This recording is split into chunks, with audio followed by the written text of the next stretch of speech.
વડોદરા શહેર કોંગ્રેસ સમિતિ દ્વારા આયોજિત પ્રેસ કોન્ફરન્સમાં ખાસ ઉપસ્થિત ગુજરાત પ્રદેશ કોંગ્રેસ સમિતિના પ્રમુખ આદરણીય અમિત ચાવડા સાહેબ, સાથે એઆઈસીસીના સેક્રેટરી અને દક્ષિણ ગુજરાતના પ્રભારી એવા આદરણીય શ્રીનિવાસજી, સાથે અમારા વડોદરા શહેર જિલ્લાના પ્રભારી પૂર્વ રાજ્ય સરકારના મંત્રી બિમલભાઈ શાહ સાહેબ, આઈવાયસીના સેક્રેટરી મનીજી, પૂર્વ વિપક્ષ નેતા સિનિયર કાઉન્સિલર અમીબેન રાવત, પ્રદેશના પ્રવક્તા નિશાંત રાવલ અને અમારા પ્રભારી અમદાવાદથી એવા કામિનીબેન સોની, એવા ઓબીસીના ચેરમેન જાગૃતિબેન રાણા, એડવોકેટ શિબાની ડે, લલિતાબેન શાહ, કૃતિ રાવલ, બધા અમારા ઉમેદવાર પણ અહીંયા ઉપસ્થિત છે. અને વધારે સમય ના લેતા હું પ્રદેશ પ્રમુખ સાહેબને વિનંતી કરીશ કે આજની મહત્ત્વની પ્રેસ કોન્ફરન્સને સંબોધન કરે.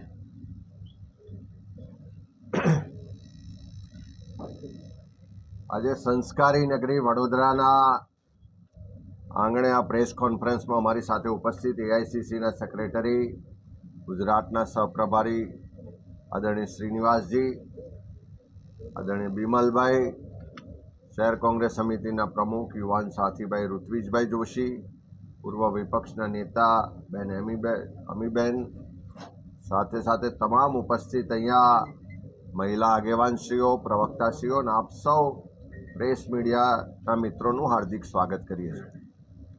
એક તરફ ગુજરાતમાં સ્થાનિક સ્વરાજની ચૂંટણી છે અને લોકોમાં ભારોભાર સરકાર સામે નારાજગી અને ગુસ્સો છે. એક તરફ પ્રજા મોંઘવારીથી પીડાઈ રહી છે, એક તરફ અર્થતંત્ર ખાડે જઈ રહ્યું છે, એક તરફ રૂપિયો નબળો પડી રહ્યો છે, વિદેશ નીતિમાં ફેલ થઈ ચૂક્યા છે, બેરોજગારી વધી છે. ત્યારે એવા સમયમાં જે અલગ અલગ રાજ્યોમાં ચૂંટણીઓ ચાલે છે, એ ચૂંટણીઓમાં રાજકીય ફાયદો મેળવવા માટે તમામ નીતિ નિયમોને નેવે મૂકી અને રાજકીય એજન્ડા સાથે દેશની પાર્લામેન્ટમાં ભારતીય જનતા પાર્ટીના શાસકો નરેન્દ્રભાઈ મોદીના નેતૃત્વવાળી સરકાર મહિલા અનામત બિલના નામે રાજનીતિ કરવામાં આવે છે. મહિલા અનામતની વાત કરવામાં આવે પણ એમની નીતિ ને નિયતમાં ખોટ છે એ હવે આખો દેશ અને દુનિયા જાણી ગઈ છે. અને ઉલટાનું કોંગ્રેસ પાર્ટી પર આરોપ લગાવવાની વાત કરે, એના માટે આખા દેશમાં પ્રેસ કોન્ફરન્સો, મીડિયા અને બાકીના પ્લેટફોર્મ પર એક એવો માહોલ ઊભો કરવામાં આવે કે જાણે ભારતીય જનતા પાર્ટી મહિલાઓની હિતેચ્છુ છે, હિતરક્ષક છે અને બાકીના વિપક્ષો મહિલા વિરોધી છે. પણ સાચી હકીકતો જ્યારે આ દેશનો ઇતિહાસ જોઈએ ત્યારે આપણે બધાને મળી શકે છે કે આ ભારતીય રાષ્ટ્રીય કોંગ્રેસની વિચારધારા કે જેણે કોઈ રાજકીય એજન્ડા સાથે નહીં પણ દેશમાં બધાને સમાનતાનો અધિકાર મળે, સામાજિક રાજકીય રીતે ક્રાંતિ થાય, દેશ આઝાદ થાય, એટલા માટે ભારતીય રાષ્ટ્રીય કોંગ્રેસની સ્થાપના થઈ. લાંબી આઝાદીની લડાઈ લડવાનું નેતૃત્વ પણ કોંગ્રેસના નેતૃત્વએ કર્યું. દેશને આઝાદી અપાવવામાં પણ સૌથી મોટો રોલ કોંગ્રેસ પાર્ટીનો રહ્યો. અને જ્યારે મહિલા સશક્તિકરણની વાત આવે, નારી સન્માનની વાત આવે, મહિલાઓને ભાગીદારીની વાત આવે, ત્યારે સૌથી પહેલું જો શરૂઆત કરી હોય તો 1925માં સરોજિની નાયડુજીને પ્રેસિડેન્ટ બનાવી અને કોંગ્રેસ પાર્ટીએ મહિલા સશક્તિકરણ, મહિલા નેતૃત્વ અને મહિલાની ભાગીદારીની શરૂઆત કરાવી હતી. એ પહેલાં પણ અનેક એના દાખલા છે, એની બેસેન્ટથી લઈને ઘણા બધા દાખલા છે. દેશ આઝાદ થયા પછી પણ જ્યારે જ્યારે શાસન આવ્યું ત્યારે મહિલા સશક્તિકરણ માટે, મહિલાઓના સન્માન માટેના કાયદા કાનૂન લાવવામાં આવ્યા. દેશના પ્રથમ મહિલા વડાપ્રધાન ઇન્દિરા ગાંધીનું નેતૃત્વ આખી દુનિયાએ માનવું પડ્યું. પ્રથમ મહિલા રાષ્ટ્રપતિ પ્રતિભાભાઈ પાટીલને પણ કોંગ્રેસ પાર્ટીએ નેતૃત્વ સોંપ્યું. અને સાથે સાથે જ્યારે સ્વર્ગસ્થ વડાપ્રધાન રાજીવ ગાંધીજીને યાદ કરીએ, મહિલાઓના સશક્તિકરણને રાજકીય સહભાગીદારીતાની વાત કરીએ તો રાજીવ ગાંધીજીનું વિઝનરી નેતૃત્વ હતું કે જેમણે દેશની 50% વસ્તી એટલે કે આધી આબાદી મહિલાઓ, જે મહિલાઓ ઘર સારી રીતે ચલાવી શકે, કુટુંબ પરિવારને વ્યવહાર સારી રીતે ચલાવી શકે, એ મહિલાઓ વહીવટ પણ સારી રીતે સ્થાનિક સ્વરાજની સંસ્થાઓમાં કરી શકે, એવી ચોક્કસ દ્રઢ માન્યતા, વિચાર અને વિઝન સાથે રાજીવજીના નેતૃત્વમાં સ્થાનિક સ્વરાજની સંસ્થાઓમાં 33% મહિલા અનામતની શરૂઆત થઈ. હમણાં જ 2020માં દેશની પાર્લામેન્ટમાં પ્રશ્ન પૂછવામાં આવ્યો કે આ મહિલા અનામતને કારણે કેટલી મહિલાઓએ સ્થાનિક સ્વરાજની સંસ્થાઓમાં તક મળી, તો 15 લાખ કરતાં વધારે મહિલાઓને સ્થાનિક સ્વરાજની સંસ્થાઓમાં આ 33% આવવાથી શરૂઆતથી એનું નેતૃત્વ ખીલવવાનો, પ્રસ્થાપિત કરવાનો મોકો મળ્યો. આજે પણ આપણે ધીમે ધીમે 33%થી વધતા ગુજરાત સહિત અનેક રાજ્યોમાં 50% મહિલા અનામત, આજે ગ્રામ પંચાયત હોય, તાલુકા પંચાયત હોય, જિલ્લા પંચાયત હોય, નગરપાલિકા હોય કે કોર્પોરેશન હોય, આ બધી જ જગ્યાએ મહિલા અનામતનો વિચાર અને એના માટેનો દ્રઢ નિર્ધાર જો કોઈએ કર્યો હોય તો રાજીવજીના નેતૃત્વમાં કોંગ્રેસ પાર્ટીએ કર્યો. સાથે સાથે આજે મહિલા બિલની વાત કરવામાં આવે છે. મહિલાને વિધાનસભા, લોકસભામાં પણ અનામત મળવી જોઈએ, એ વિચાર, એ વાત કોંગ્રેસની યુપીએ સરકારથી શરૂઆત કરવામાં આવી. કોંગ્રેસની સરકારે પણ એ વાતને, વિચારને આગળ વધાર્યો અને જ્યારે સરકાર બદલાયા પછી પણ 2023માં જ્યારે દેશની પાર્લામેન્ટમાં આ બિલ લાવવામાં આવ્યું મહિલા રિઝર્વેશન માટે, ત્યારે પણ કોંગ્રેસ સહિત તમામ વિપક્ષી પાર્ટીઓ એકજૂટ થઈ અને દેશની મહિલાઓને વિધાનસભા, લોકસભામાં પણ અનામત 33% મળવી જોઈએ એ વાતનું સમર્થન પણ કર્યું અને સર્વાનુમતે બિલ પસાર કરવામાં આવ્યું. પણ નરેન્દ્રભાઈ મોદીના નેતૃત્વવાળી સરકાર, એના બતાવવાના અને ચાવવાના દાંત જુદા હોય, એ જ રીતે એની નીતિ ને નિયતમાં ખોટ હતી. 2023માં બિલ પસાર કર્યું હતું. કોંગ્રેસ પાર્ટી સહિત બધાએ માગણી કરી હતી કે તાત્કાલિક એનો અમલ કરવામાં આવે. ત્યારે વાત એમ કરવામાં આવી કે વસ્તી ગણતરી કરવાની શરૂઆત છે એટલે એના પછી કરવામાં આવશે, અનેક બહાના શોધી અને એને વિલંબ મૂકવામાં આવ્યું. આજે સ્પેશિયલ પાર્લામેન્ટનું સેશન બોલાવીને બિલ ફરી રજૂ કરવામાં આવે છે, પણ એ બિલની મહિલા અનામતની આડમાં એમનો ઇન્ટેન્સ, જેમની મનસા હતી કે ડિલિમિટેશન કરવામાં આવે એટલે કે સીમાંકન કરવામાં આવે, એમના રાજકીય એજન્ડાના ફાયદા મુજબ સીટોના વિસ્તારો નક્કી કરવામાં આવે, એની સંખ્યા વધારવામાં આવે અને એનાથી રાજકીય લાંબા ગાળાનો ફાયદો લેવાનો પ્રયત્ન પણ થયો. સાથે સાથે જ્યારે આ બિલની ચર્ચા થઈ, આપણે બધાએ પાર્લામેન્ટમાં જોયું, ક્યાંય પણ એમની એવી નીતિ કે નિયત ના દેખાય કે એમને સાચા અર્થમાં મહિલા અનામત બિલ પસાર કરી અને તાત્કાલિક એનો અમલ કરાવો છે. કોંગ્રેસ પાર્ટીનું પહેલેથી સ્ટેન્ડ હતું કે 2023માં તમે જે બિલ પાસ કર્યું છે એ બિલનો અક્ષરે અક્ષર આજે જ અમલ કરાવો. કોંગ્રેસ સહિત તમામ વિપક્ષી પાર્ટીઓ તમારી સાથે છે, પણ એમણે બિલમાં સાથે સાથે સીમાંકનની વાત મૂકી, સાથે સાથે સીટો વધારવાની વાત મૂકી અને આખા ગૃહને પણ ગેરમાર્ગે દોરવાનો પ્રયત્ન કર્યો અને આખા દેશને, દુનિયાને પણ ગેરમાર્ગે દોરવાનો પ્રયત્ન. પણ જાગૃત વિપક્ષે એકજૂટતા દાખવી અને એમની જે મનસાઓ હતી, એમની જે મેલી મુલાદ હતી, એ બહાર આવવા ના દીધી ને બિલ પસાર થયું નહીં. ખાસ કરીને આજે જ્યારે આખા દેશમાં ભારતીય જનતા પાર્ટી કોંગ્રેસ સહિત વિપક્ષોને બદનામ કરવા નીકળી છે, ત્યારે આ ગુજરાત, જે આ ગાંધી સરદારનું ગુજરાત છે ને આપણા ગુજરાતમાંથી વડાપ્રધાન નરેન્દ્રભાઈ ગયા છે, તો એમણે ગુજરાતની મહિલાઓની ક્યારે ચિંતા કરી? અહીંયા મુખ્યમંત્રી હતા ત્યારે કહેતા હતા કે કંઈ પણ તકલીફ પડે તો 50 પૈસાનો પોસ્ટકાર્ડ લખજો, તમારો ભાઈ ગાંધીનગરમાં બેઠા છે. આ મહિલાઓના મત લઈ અને ગાંધીનગરથી ભાઈ દિલ્હી પહોંચી ગયા, પણ આજે મોંઘવારીનો માર સહન કરતી મહિલાઓને રાહત આપવા માટે કોઈ વાત નથી કરતા. આજે ઘર ચલાવવું મુશ્કેલ છે, બાળકો ભણાવવા મુશ્કેલ છે, આજે ગેસનો બાટલો 1100 રૂપિયામાં મળે છે, એમાં રાહત આપવા માટે ક્યારે એક શબ્દ નથી બોલે. મહિલા સન્માન ને સુરક્ષાની વાત કરે છે. શું મણિપુર જેવું રાજ્ય આપણા દેશની સરહદોની અંદર નથી? આપણો ભાગ નથી? ત્યાં મહિલાઓને નગ્ન કરીને રસ્તા પર દોડાવવામાં આવે, એની પર ખુલ્લેઆમ બળાત્કાર કરવામાં આવે, પાશવી રીતે અત્યાચાર કરી અને એની હત્યાઓ કરવામાં આવે, ત્યારે એક શબ્દ પણ આ વડાપ્રધાન પણ ના બોલ્યા કે એમની સરકારનો એક પણ મંત્રી પણ ના બોલ્યો. આ જ ગુજરાતમાં દાહોદમાં નાની બાળકી પર બળાત્કાર થાય, રાજકોટમાં નાની બાળકી પર બળાત્કાર થાય, ભરૂચમાં કે સુરેન્દ્રનગર કે આખા ગુજરાતમાં નાની બાળકીઓ પર ક્યાંક બળાત્કાર થયો હોય, ક્યાંક મહિલાઓ પર અત્યાચાર થતા હોય, ક્યાંક સામૂહિક ગેંગરેપની ઘટનાઓ બનતી હોય, એક પણ ભાજપનો નેતા એક બોલતો પણ નથી અને એક શબ્દ એના માટે સહાનુભૂતિ પણ દર્શાવતો નથી. એવા સંજોગોમાં જ્યારે મહિલાઓના સન્માનના નામે રાજનીતિ થાય છે, ત્યારે સરકારને કહેવા માગીએ છીએ કે કોંગ્રેસ પાર્ટીનું સ્ટેન્ડ બહુ ક્લિયર છે કે મહિલા અનામત બિલ 2023માં જે પસાર કરવામાં આવ્યું હતું એનો અક્ષરે અક્ષર અમલ કરવામાં આવે.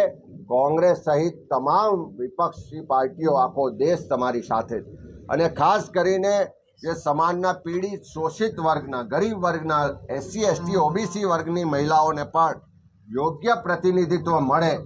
એટલે મહિલા અનામત જે 33% નક્કી કરવામાં આવી છે એમાં પણ SC ST OBC સમાજની મહિલાઓ માટે આરક્ષણની માંગ સાથે કોંગ્રેસ પાર્ટીએ બહુ સ્પષ્ટ શબ્દોમાં કીધું છે કે તમે ડિલિમિટેશન કરીને સીટો વધારીને રાજકીય લાભ લેવાના એજન્ડા સાથે આ બિલ લાવવામાં આવ્યું, એનો વિરોધ થયો છે, એની સામે મતદાન થયું છે. અમારી સ્પષ્ટ માગણી છે કે 2023 મુજબનું બિલ જે પસાર થયું છે એનો અમલ કરાવો અને SC ST OBC વર્ગની મહિલાઓને પણ એમાં અનામત આપો. એ માંગણી સાથે જે હકીકતો ખોટી રીતે રજૂ કરવામાં આવે છે, રાજકીય એજન્ડા સાથે રજૂ કરવામાં આવે છે, પોતાના રાજકીય ફાયદા માટે બીજા રાજ્યોમાં ચૂંટણીઓ છે એમાં મત મેળવવા માટે આ મહિલા અનામત બિલના નામે રાજનીતિ કરવામાં આવે છે, એ આખી દેશ અને દુનિયાની મહિલાઓ પણ ઓળખી ગઈ છે કે અમને છેતરવા માટેનો આ પ્રયત્ન છે. ચૂંટણીઓમાં પણ મહિલાઓ જવાબ આપશે અને આવનારા સમયમાં એના માટેની જે લડાઈ લડવાની થાય, મહિલાઓના સન્માન માટે, મહિલાઓના પ્રતિનિધિત્વ માટે, મહિલાઓની હિસ્સેદારી માટે, અમારું નેતૃત્વ હંમેશા એના માટે પહેલાં પણ કમિટેડ હતું, આજે પણ કમિટેડ છે ને આવનારા દિવસોમાં પણ કમિટમેન્ટ સાથે મહિલાઓને એનો હિસ્સો પણ અપાવીશું, એનું સન્માન પણ અપાવીશું અને એને અધિકાર પણ અપાવીશું. Thank you.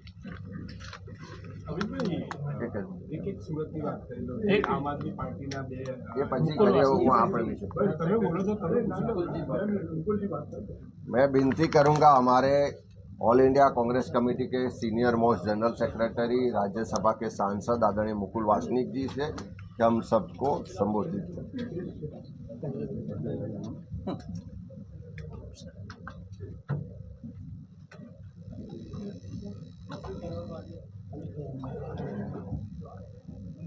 Gujarat Pradesh Congress committee के अध्यक्ष अमित चावड़ा जी, अखिल भारतीय कांग्रेस कमेटी के सचिव रामकिशन ओझा जी और हमारे तमाम साथी और पत्रकार साथियों, 16, 17 और 18 अप्रैल को संसद का विशेष अधिवेशन, एक विशेष बैठक भारत सरकार ने रखने का फैसला किया. जो बातें मीडिया के जरिए हमारे सामने आती थी उसमें ये पता चलता था कि भारत सरकार परिसीमन से संबंधित, महिला आरक्षण से संबंधित कुछ संविधान संशोधन सदन के सामने लाने का काम करेंगी.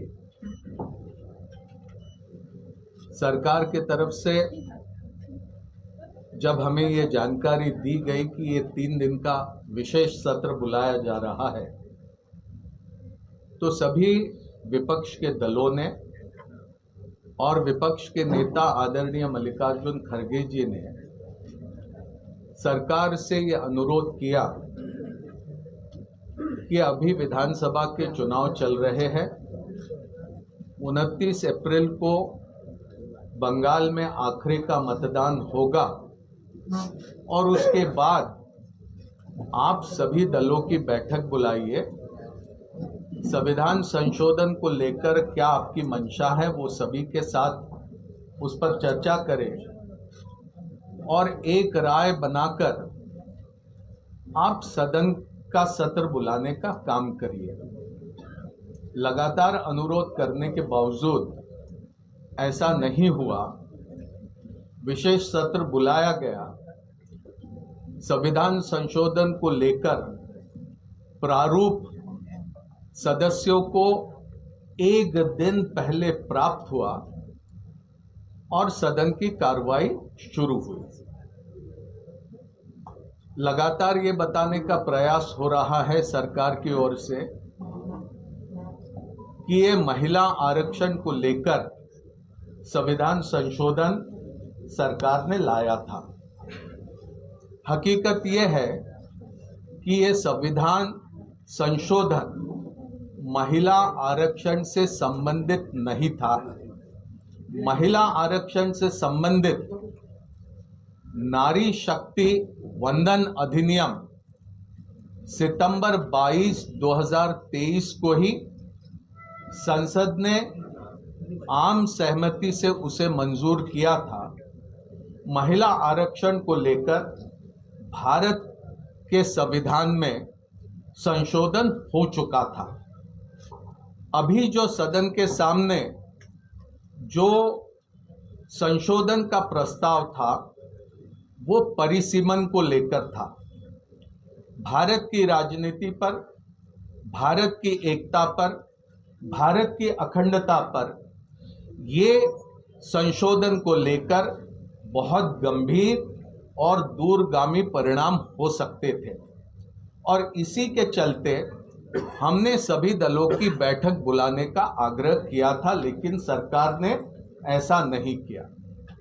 आम तौर पे ऐसा होता है कि अगर कोई बिल सदन के सामने पेश किया जाता है तो वो बिल पहले स्टैंडिंग कमेटी के सामने भेजा जाता है, स्थायी समिति के सामने। स्थायी समिति सभी स्टेक होल्डर के साथ चर्चा करके आखिर अपना प्रस्ताव देती है और उस पर सरकार विचार करके अंतिम फैसला करके बिल फिर वापस दोबारा सदन के सामने लाती है, लेकिन स्थायी समिति के पास ये बिल भेजने का काम सदन में नहीं हुआ। दूसरा ऐसा होता है, स्थायी समिति के पास नहीं तो संयुक्त संसदीय समिति के सामने जेपीसी के सामने बिल भेजा जाता, ऐसा भी नहीं हुआ। कहने का तात्पर्य ये कि सर्वदलीय बैठक नहीं होती, स्टैंडिंग कमेटी के सामने बिल नहीं जाता, जॉइंट पार्लियामेंट्री कमेटी के सामने बिल नहीं जाता। जो आज सरकार में है मोदी सरकार, ये मोदी सरकार के पास में 2/3 वोट नहीं है। संविधान में संशोधन करने के लिए 2/3 मत वहां पर सदन में जरूरी होते हैं। इनके पास 2/3 मत नहीं, विपक्ष के साथ कोई चर्चा नहीं, आम सहमति बनाने का कोई प्रयास नहीं और बुलडोजर की तरह जो इनकी राजनीति है उसी मंशा को लेकर उन्होंने ये संविधान संशोधन सदन में लाने का काम किया। मैं यहां पर पूरे जिम्मेदारी के साथ कहना चाहता हूं, नरेंद्र मोदी जी और उनकी सरकार की मंशा ये संविधान संशोधन सदन की मंजूरी के लिए उन्होंने लाया नहीं था। उनकी मंशा थी सिर्फ पूरी की पूरी तरह से राजनीति करने की, लोगों को गुमराह करने की, लोगों की दिशा भूल करने की, लोगों के आंखों में धूल झोंकने की और किसी तरह से महिलाओं के बीच अपनी प्रतिष्ठा बनाने के संदर्भ में उनका एक प्रयास था। लेकिन ऐसे नापाक इरादों में नरेंद्र मोदी जी और भारतीय जनता पार्टी कभी भी कामयाब नहीं हो सकती। इतिहास गवाह है, 100 साल हुए आज राष्ट्रीय स्वयंसेवक संघ को, आरएसएस को, एक महिला भी उनकी सरसंघ चालक 100 सालों में नहीं बनी। राष्ट्रीय स्वयंसेवक सिर्फ पुरुषों के लिए है, वहां महिलाओं के लिए जगह नहीं है। उनके लिए राष्ट्र सेविका करके एक अलग संगठन है। आरएसएस में महिलाओं के लिए जगह नहीं है। भारतीय जनता पार्टी 1980 में बनी, तब से लेकर अब तक एक भी महिला भारतीय जनता पार्टी की राष्ट्रीय अध्यक्ष नहीं बनी। और इनका पूर्व रूप भारतीय जनसंघ भी वहां पर कोई उनकी राष्ट्रीय अध्यक्ष ये महिला नहीं बनी। भारतीय राष्ट्रीय कांग्रेस, चाहे एनी बेसेंट, सरोजनी नायडू, नेली सेनगुप्ता, इंदिरा गांधी, सोनिया गांधी, ऐसी कई सारी मिसालें दी जा सकती है कि अनेकों वर्षों तक कांग्रेस का उन्होंने नेतृत्व किया। सदन में प्रियंका गांधी जी ने बताया 1928 में मोतीलाल नेहरू कमेटी रिपोर्ट में महिलाओं को समान अधिकार देने की बात आजादी से पहले कांग्रेस पार्टी ने करी। 1931 में कराची के अधिवेशन में सरदार पटेल जी की अध्यक्षता में मोतीलाल नेहरू कमेटी को मंजूर किया गया और यह ऐलान किया गया स्वाधीन भारत में पुरुषों के साथ साथ महिलाओं को भी बराबरी का हक मिलेगा। और 1950 में जब भारत का संविधान बाबा साहब अंबेडकर ने बनाने के पश्चात उसे लागू किया गया तो पुरुषों को और महिलाओं को समान अधिकार देने का वहां पर काम किया गया। ये कांग्रेस की पृष्ठभूमि है और इसीलिए यहां पर हम पूरी जिम्मेदारी के साथ कहेंगे कि एक 16, 17, 18 अप्रैल के लोकसभा और हमारे राज्यसभा के अधिवेशन में भारत के संविधान की जीत हुई, विपक्ष के एकता की जीत हुई और छल कपट से जो परिसीमन करने के उद्देश्य से जो संशोधन करने की एक कोशिश भारत सरकार ने करी थी वो पूरी तरह से असफल हुई। भारत के प्रधानमंत्री परसों की शाम उन्होंने राष्ट्र के नाम से एक संदेश दिया। 29 मिनट का उनका भाषण, 58 बार उन्होंने अपने भाषण में कांग्रेस का जिक्र किया। हर मिनट 2 बार कांग्रेस के नाम का वे जाप कर रहे थे, कांग्रेस की आलोचना कर रहे थे, विपक्ष की आलोचना कर रहे थे और भारत के प्रधानमंत्री से अपेक्षित इस तरह का वो काम नहीं कर रहे थे। एक राजनेता, एक भारतीय जनता पार्टी के नेता की हैसियत से उन्होंने भारतीय प्रधानमंत्री के पद का पूरी तरह से दुरुपयोग किया। ये निंदनीय है कि चुनाव चलते हुए इस तरह से सब होते हुए भी भारत के निर्वाचन आयोग से जो अपेक्षित था वो निर्वाचन आयोग ने नहीं किया। मॉडल कोड ऑफ कंडक्ट की पूरी तरह से धज्जियां उड़ा दी गई। हमारी मांग पहले भी थी और आज भी है कि 2023 को जो महिला आरक्षण का संविधान संशोधन संसद ने एक राय से मंजूर किया उसे लागू करना चाहिए। 2029 के चुनाव से ही उसे लागू करना चाहिए और अगर उसमें कोई छोटी मोटी अगर संशोधन करने की जरूरत है तो उसे करिए, लेकिन बगैर देर उसे लागू करना चाहिए। कल्पना कीजिए 22 सितंबर 2023 को संसद नारी शक्ति वंदन अधिनियम मंजूर करता है, उसे लागू करने की तारीख कौन सी है? 30 महीने बीत जाते हैं। 16 अप्रैल 2026 की रात 9:30 बजे 30 महीने पहले जो संशोधन सदन ने मंजूर किया था उसे लागू करने का गैजेट नोटिफिकेशन ये भारत सरकार निकालती है। इससे ही पता चलता है कि किस तरह की छल कपट की भावनाओं के साथ उन्होंने ये सारा का सारा महिला आरक्षण के मुद्दे को लेकर अपना रवैया रखा है। भारत की जनता, विशेषकर भारत की महिलाएं अच्छी तरह से भारतीय जनता पार्टी को समझती है और नरेंद्र मोदी जी को भी वो बहुत बखूबी समझती है।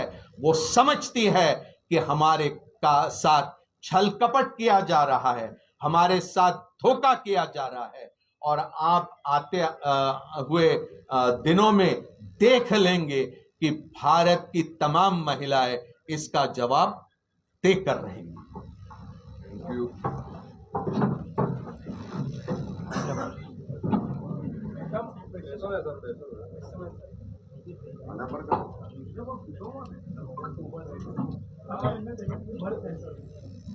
હમણાં થોડા સમય પહેલા મનીષાબેન જે મંત્રીશ્રી છે એમણે પ્રેસ કોન્ફરન્સ કરી હતી। એમણે એવું કીધું કે વિધાનસભાની અંદર એમની એટલીસ્ટ 14 બહેનો છે કે જે લોકો ધારાસભ્ય છે, કોંગ્રેસના એક પણ નથી અને કોંગ્રેસે ટિકિટ પણ નથી આપી, આવી એમણે વાત કરી। મનીષાબેન તો વકીલ પણ છે, મંત્રી પણ છે, હું માનું છું કે અનુભવી પણ છે, આવી બે જવાબદાર વાતો કરે તો રેકોર્ડ પણ છે, હિસ્ટ્રી પણ છે અને અત્યારે બધા તથ્યો ને પુરાવા પણ છે। એટલે હું માનું છું કે બે જવાબદાર ને કોઈ જાણકારી વગરની વાતો નો કોઈ જવાબ હોઈ શકે નહીં।